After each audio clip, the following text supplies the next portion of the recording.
All right, guys, we've got some work to do around the wood yard. I got to do some log splitting. Isn't it interesting? You have your master day all planned out, everything's going great, but then you get this little microscopic piece of sawdust in your sock and it just jabs into your foot just a little bit and it just wants to ruin your whole day.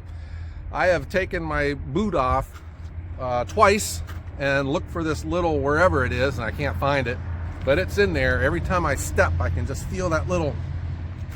We have some bad weather coming in. It's supposed to just rain and snow for the rest of the week. This is supposed to be the only dry day of the week. I got to get some work done around the yard. I'm still splitting wood and getting those ugly rounds split up with the Axis. I have to get my truck loaded up for a delivery that's going out Wednesday evening, but that's what I'm just getting it loaded up today. I'm getting tired of working in the rain. And I got to get my trailer stacked after that load I made with the Japa. I'll get that stacked up here. Part of the splitting is going to go to the trucking company, but then the nice stuff is going to get stacked for the pizza ovens. And I just have a bunch of these ugly rounds that I had accumulated over the summer. This is the ones that had all the ants in them. And I hate ants, man. So I've set them all off to the side, figuring I'll split these in the winter time when they're dormant. And I think it is not cold enough, so these are still gonna lay here until it gets super duper cold. And you probably recognize the Log Ox guys. Great tool. They sent me their pick ox, which makes the 3-in-1 tool a 4-in-1 tool, and I thought I'll give it a shot today. I'll give you a close-up of it right here. The tip is replaceable if it were to break, and speaking with Austin Roberts of Log Ox, they made it so that the tip flares out more, so you won't get it to sink super far into the log. When you use one of these things, you know, if you sink it too far into the log, it makes it too hard to get it out. Well, this is set up so that you can get a good grip with it, and that's what that little tip on the end is. But it's made so that you can't really sink it that far into the wood, so it's supposed to be easier to get the log off the end of this tip. So we'll give it a try here. It's set up, guys. You just put it on the end of the handle and put the fastener on it, and you're ready to go. I'll show you how this thing works. I've got it put on backwards. Oh, jeez.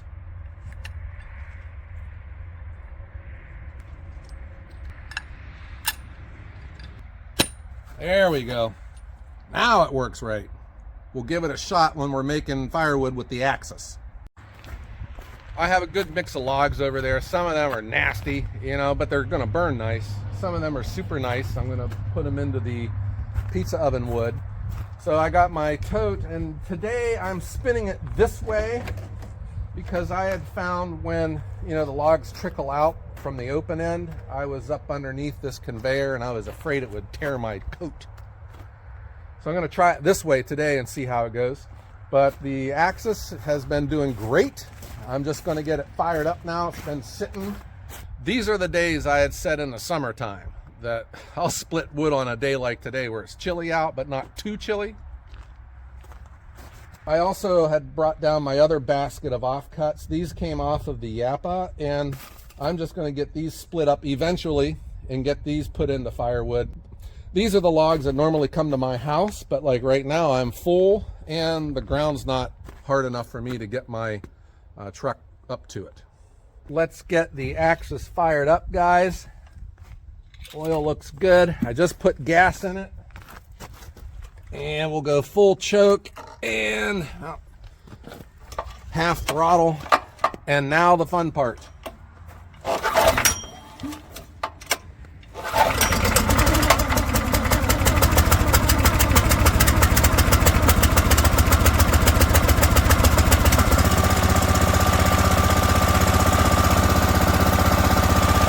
I guess what I forgot to do, the last time I ran this, I didn't use the conveyor. I was just stacking straight to there. I got a little bit of slash in here. I want to run it out. So I'm going to just dump this into the tote and then dump the tote into the pile.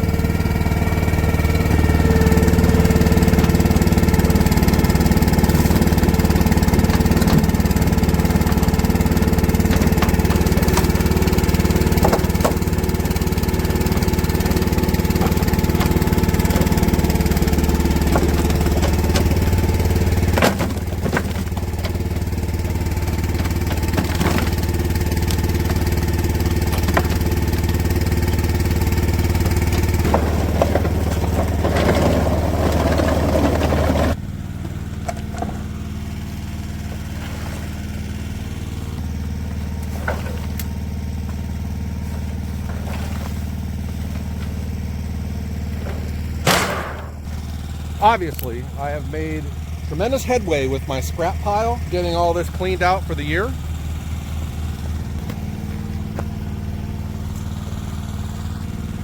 What the heck? I can't, gotta go away. Ah!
It's really dry inside, rotted. It's got mushroom growth on it. Certainly nothing I would send to a restaurant, but for a trucking company to heat their shop with, perfect wood.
Okay guys, I think I got the basket full enough. That's all I'm gonna split with this today. Now we gotta get the truck loaded up. We'll shut down the Axis and I'll meet you over by the truck.